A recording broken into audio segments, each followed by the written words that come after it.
नमस्कार। पढ़ news and entertainment में आप सभी का स्वागत है। एक बात बताइए, क्या आपको भी लगता है कि आरक्षण जातिगत न होकर आर्थिक आधार पर होना चाहिए?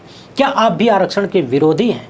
तो थोड़ी देर ठहरिए, आपके सामने एक ऐसा उदाहरण रखने जा रहा हूं कि यदि भीतर तनिक भी तार्किक क्षमता होगी तो आपके विचार एकदम से बदल जाएंगे। जी हाँ, एक पूर्व जज ने एक वर्तमान जज के जातीय भेदभाव को लेकर ऐसा खुलासा किया है जो भारत की सबसे बड़ी बीमारी का प्रदर्शन करता है। आपको यकीन नहीं होगा कि जज की कुर्सी पर बैठे हुए लोग भी ऐसी घृणित मानसिकता रखते हैं अपने ही देश के नागरिकों के प्रति। आप सोचने पर मजबूर हो जाएंगे कि जिस संविधान को पढ़कर और जिसकी कसम खाकर लोग जज की कुर्सी पर बैठे हैं, उसी संविधान के शिल्पकार के बारे में ये क्या सोचते होंगे, क्योंकि उनके कर्म तो बहुत ही शर्मनाक हैं। आज इस वीडियो में सवाल ये भी होगा कि क्या बाबा साहेब डॉक्टर भीमराव अंबेडकर संविधान आने के 75 साल बाद भी फेल हो गए? क्या उनका सपना सपना ही रह गया? और यदि ऐसा है तो क्या हम सब इसके लिए जिम्मेदार नहीं हैं? आपको ये सुनकर अजीब लग रहा होगा, मगर पूरी कहानी सुनने के बाद कमेंट बॉक्स में खुद ही बताइएगा कि मेरा सवाल वाजिब है या नहीं। आज डॉक्टर अंबेडकर की जयंती है। इस मौके पर सभी राजनीतिक दल अपने अपने तरीके से दलित वोटरों को लुभाने की कोशिश कर रहे हैं। उन मामलों को भी देखेंगे। अच्छा, एक महत्वपूर्ण बात यह भी है कि कुछ लोग डॉक्टर अंबेडकर की विचारधारा को, उनकी मान्यताओं को दलितों तक सीमित करते हैं, जबकि ऐसा करना ठीक नजर नहीं आता, क्योंकि ऊंच नीच छुआछूत की बात तथाकथित नीची जाति और ऊंची जाति के बीच ही नहीं है। जब डॉक्टर अंबेडकर छुआछूत को दूर करने की बात करते हैं तो उसमें ब्राह्मण से लेकर महिला सब शामिल होते हैं। अब ब्राह्मणों में कैसी छुआछूत, ये सवाल मन में आ रहा होगा, तो थोड़ी देर इंतजार करिए, हर सवाल का जवाब मिलेगा। देश में 75 साल बाद भी दलितों की स्थिति को जरा टटोलेंगे और हाल फिलहाल की घटनाओं को याद करेंगे। डॉक्टर भीमराव अंबेडकर के लिए यह श्रद्धांजलि ज्यादा महत्वपूर्ण है, बजाय इसके कि हम डीजे पर डांस करें, मूर्ति पर माला चढ़ाएं और अगरबत्ती दिखाएं। ये सारे कार्य दिखावे के हैं। असली सम्मान तो तब है जब आप उनके रास्ते पर चलें। ये वीडियो काफी महत्वपूर्ण होने वाली है, किसी एक वर्ग के लिए नहीं बल्कि हर एक भारतीय के लिए, इसलिए आखिर तक देखिएगा। जितना आगे बढ़ते जाएंगे आपको अपनी कहानी नजर आएगी। मगर उससे पहले आप सभी से एक छोटी सी अपील है, पहली बार है तो चैनल को सब्सक्राइब करके घंटी बजा दीजिएगा टन से। हर एक वीडियो को लाइक और शेयर करना जरूरी होता है। ये सारे काम बिल्कुल फ्री हैं, यानी मुफ्त में आप इस चैनल को मजबूत कर रहे हैं। इसके अलावा आप जानते हैं कि हम किसी धन्ना सेठ या राजनीतिक दल के दम पर नहीं चलते, तभी आपके मुद्दों पर खुल के बात हो पाती है। हमारा काम पसंद आता हो तो इसके QR कोड या मोबाइल नंबर का प्रयोग करते हुए जो भी हो सके आर्थिक सहयोग भेजने का प्रयास जरूर करें, ताकि आपके मुद्दों पर खुल के चर्चा होती रहे। अब सबसे पहले बात करते हैं न्यायपालिका के भीतर की। हमारे देश का जो संविधान है उसी के आधार पर न्यायपालिका से लेकर कार्यपालिका, विधायिका सब काम करते हैं। सबको शक्ति संविधान ही देता है। मगर सोचिए, संविधान से शक्ति लेकर ही यदि कोई संविधान की छाती पर कूद रहा हो तो क्या ऐसे लोगों से संविधान सम्मत फैसले और न्याय की उम्मीद आप कर सकते हैं? पूर्व जस्टिस एस मुरलीधर, जो कि वर्तमान में वरिष्ठ अधिवक्ता हैं, इन्होंने हाल ही में एक व्याख्यान दिया। एक कार्यक्रम में बोलते हुए इन्होंने एक ऐसी घटना का जिक्र किया जो सवाल पैदा करती है कि क्या हम डॉक्टर अंबेडकर के विचारों को स्थापित करने में फेल हो गए। इन्होंने बताया कि इलाहाबाद हाईकोर्ट के एक मौजूदा न्यायाधीश ने अपने चेंबर को गंगा जल से शुद्ध करवाया। जानते हैं क्यों? क्योंकि उनके पहले उस चेंबर में जो जज थे वो दलित थे। सोचिए, जज की कुर्सी पर बैठा आदमी भी इस कदर जातीय भेदभाव का बम लेकर घूम रहा है, बल्कि बम बना हुआ घूम रहा है। अब आप कल्पना करिए कि उस जज की अदालत में क्या कोई दलित अपने लिए न्याय की उम्मीद कर सकता है, खासकर जब दलित बनाम सवर्ण का मामला हो। और फिर जो आदमी इंसान को इंसान न समझ पाए, क्या वो न्याय की कुर्सी पर बैठने के काबिल है? मुझे नहीं पता कि वो जज कौन है, किस माध्यम से वो जज बने, मगर सवाल ये है कि जो व्यक्ति इंसान ही नहीं बना वो जज बन के कैसा न्याय करता होगा? जिस व्यक्ति के भीतर ये मानसिकता हो कि दलित ने चेंबर को यूज किया है, गंगा जल छिड़क दें तो चेंबर शुद्ध हो जाएगा, वो कितना न्यायप्रिय हो सकता है बताने की जरूरत नहीं है। वैसे गंगा जल छिड़कने वाली कहानी कोई नई थोड़ी ना है। याद करिए, 8 साल पहले उत्तर प्रदेश में जब वहां मुख्यमंत्री बदले तो नए मुख्यमंत्री ने आवास में गंगा जल छिड़कवाया। यानी एक ओबीसी मुख्यमंत्री अखिलेश यादव से मुख्यमंत्री आवास अशुद्ध हो गया था।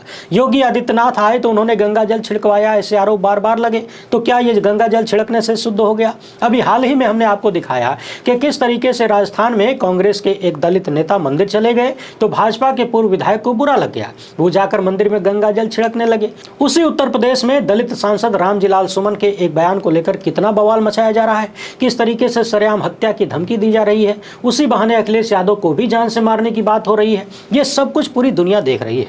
सवाल है कि रामजीलाल सुमन के अलावा यदि यही बात किसी अन्य ने, यानी अगड़े समाज के लोगों ने कह दिया होता तो भी क्या ऐसे ही तांडव किया जाता?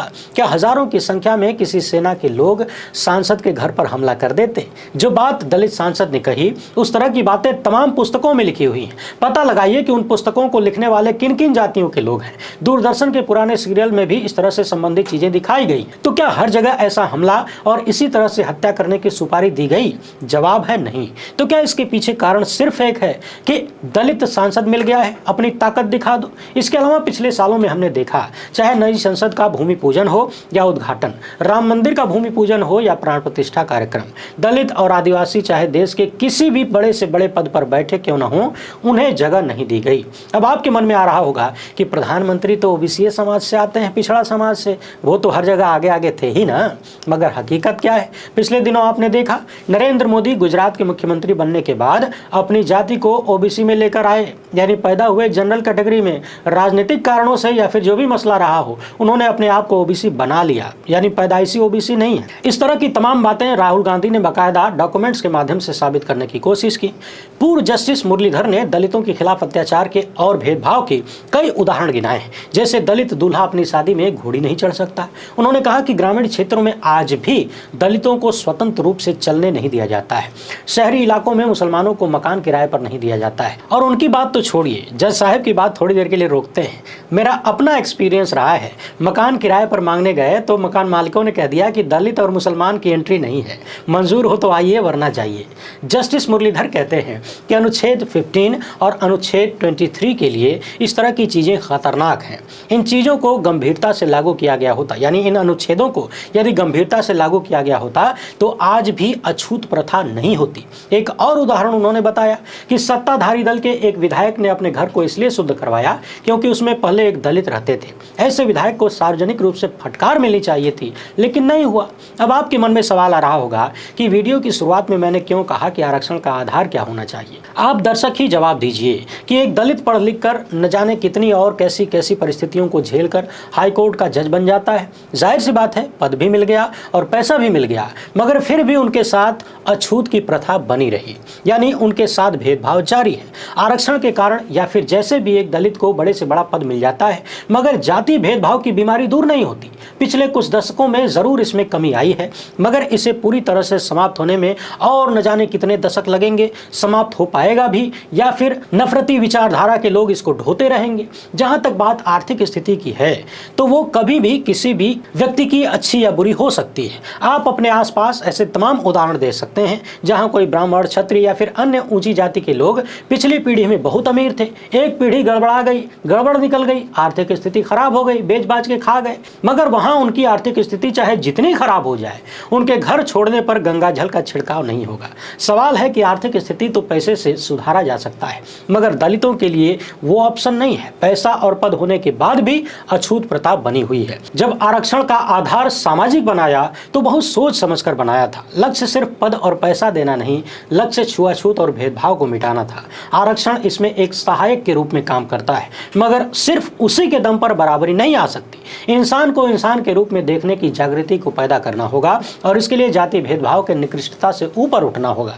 मगर सवाल है कि ये होगा कैसे, जब 5 बार के सांसद और चुना हुआ मुख्यमंत्री गंगा जल छिड़कवाए और हाई कोर्ट की जज की कुर्सी पर बैठा हुआ व्यक्ति छुआछूत की भावना से ग्रस्त हो, तो सोचिए कि लड़ाई कितनी बड़ी है। अब आपको लग रहा होगा कि ये बात तो सिर्फ तथाकथित ऊंची जातियों और तथाकथित नीची जातियों के बीच की है, तो ध्यान रहे, ऊंच नीच की कैंसर रूपी बीमारी हर जगह है। अभी हाल ही में हमने आपको दिखाया था किस तरीके से रामभद्राचार्य नाम के एक तथाकथित संत ब्राह्मणों के भीतर गिनवा रहे थे कि कौन कौन से ब्राह्मण नीच हैं, अधम हैं। इन्होंने सरेआम उपाध्याय, चौबे, त्रिगुणायत, दीक्षित और पाठक टाइटल लगाने वालों को नीच और अधम ब्राह्मण बुलाया और ये भी कहा कि हमारे यहाँ ऊंचे कुल के लोग ऐसे नीच ब्राह्मणों के यहाँ अपनी बेटी नहीं देते हैं। अब आप दर्शक बताइए कि दलित और ब्राह्मण के बीच भेदभाव और ब्राह्मणों के भीतर के भेदभाव में क्या फर्क है।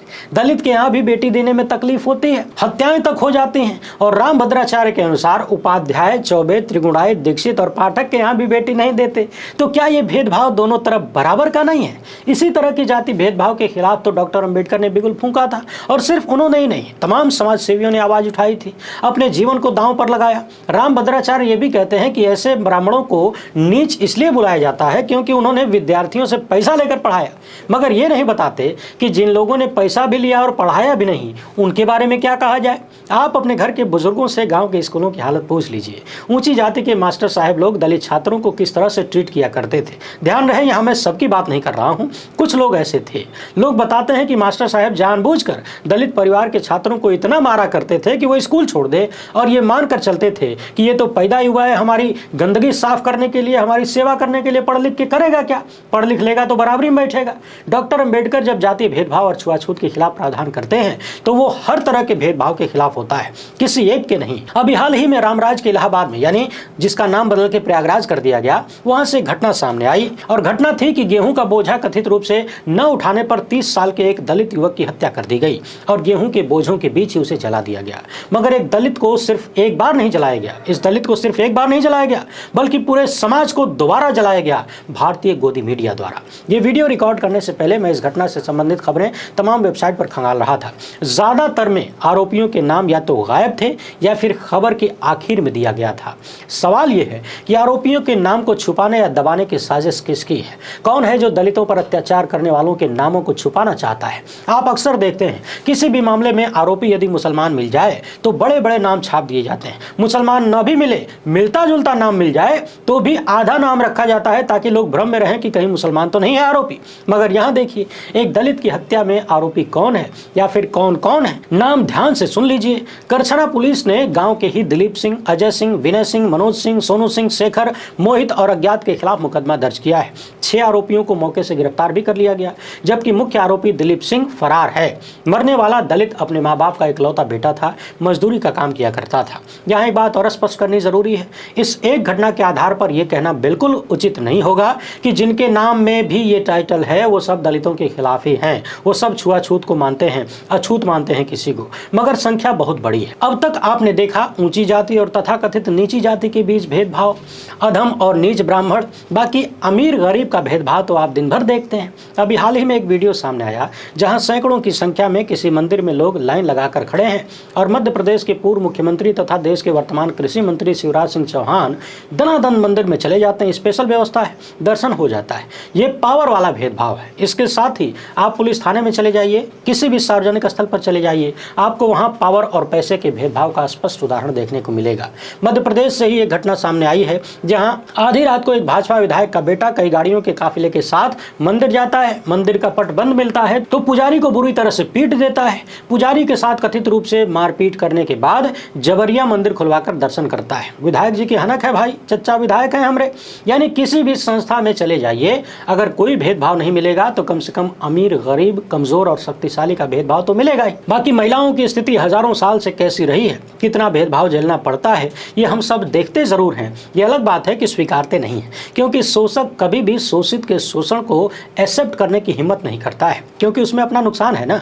इसके लिए 56 इंच की जरूरत होती है, भाषण वाले 56 इंच की नहीं, असल में 56 इंच की जरूरत होती है। तो सवाल है कि जिस छुआछूत और भेदभाव के खिलाफ डॉक्टर अंबेडकर समेत तमाम सामाजिक पुरोधाओं ने आवाज उठाई, क्या आज उसका परिणाम वैसा ही है जैसा होना चाहिए था, जैसी कल्पनाएं थी? क्या आपको नहीं लगता कि यदि उस लक्ष्य में कहीं असफलता मिली है तो हम सब का ये कलेक्टिव फेलियर है? संविधान निर्माताओं को लगा था कि कुछ ही दशक में परिस्थितियां बदल जाएंगी, आरक्षण उसका माध्यम बनेगा, मगर परिणाम हम सबके सामने है। अब लोग डॉक्टर अंबेडकर के विचारों पर चले न चलें, लेकिन पॉलिटिक्स एकदम टॉप पर चल रही है अंबेडकर के नाम पर। उत्तर प्रदेश की बात करें तो अंबेडकर जयंती पर नेताओं का हुजूम लगा। मुख्यमंत्री पूरे मंत्रिमंडल के साथ पहुंचे। दूसरी तरफ अखिलेश यादव नीला गमछा डालकर लाल टोपी पहनकर पहुंच गए। कहने लगे कि बाबा साहेब पीडीए परिवार के रक्षक हैं। उन्होंने कहा कि संविधान हमारे अधिकारों को, हमारे आरक्षण को, हम सब पीडीए परिवार को आगे बढ़ाने का मौका देता है। डॉक्टर भीमराव अंबेडकर ने हमें दुनिया का सबसे शानदार संविधान दिया है। उन्हें बचपन से ही तमाम तरह के भेदभाव का सामना करना पड़ा। उन्हें समाज की बुराइयों से लड़ना पड़ा। उधर मुख्यमंत्री योगी आदित्यनाथ ने भी डॉक्टर साहब को लेकर कहा कि सामाजिक असमानता को दूर करने के लिए उन्होंने काम किया,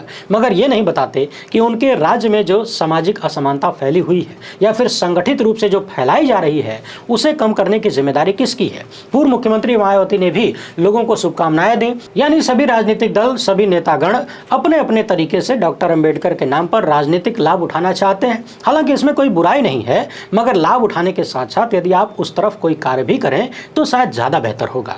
जिस सत्ता में खुलेआम जाति के नाम पर हिंसा को ललकारा जा रहा हो और राज्य का मुख्यमंत्री मामले को शांत कराने की बजाय उकसाने वाले बयान दे रहा हो, क्या ऐसे व्यक्ति को डॉक्टर अंबेडकर की जयंती पर कुछ बोलने का नैतिक अधिकार है? जहां आए दिन महिलाओं के खिलाफ एक से बढ़कर एक जघन्य अपराध हो रहे हों और उनमें सत्ताधारी लोग शामिल पाए जाएं, कार्रवाई के नाम पर टाल मटोल नजर आए, क्या इन सब के बाद भी 14 अप्रैल किसी जिम्मेदार व्यक्ति को कुछ बोलने की अनुमति देता है? कांग्रेस पार्टी के इस ट्वीट को जरा ध्यान से देखिए। इन्होंने लिखा है कि क्या प्रधानमंत्री के पास इतना वक्त नहीं था कि वो संसद के सेंट्रल हॉल में आकर बाबा साहेब को श्रद्धांजलि दे सकें?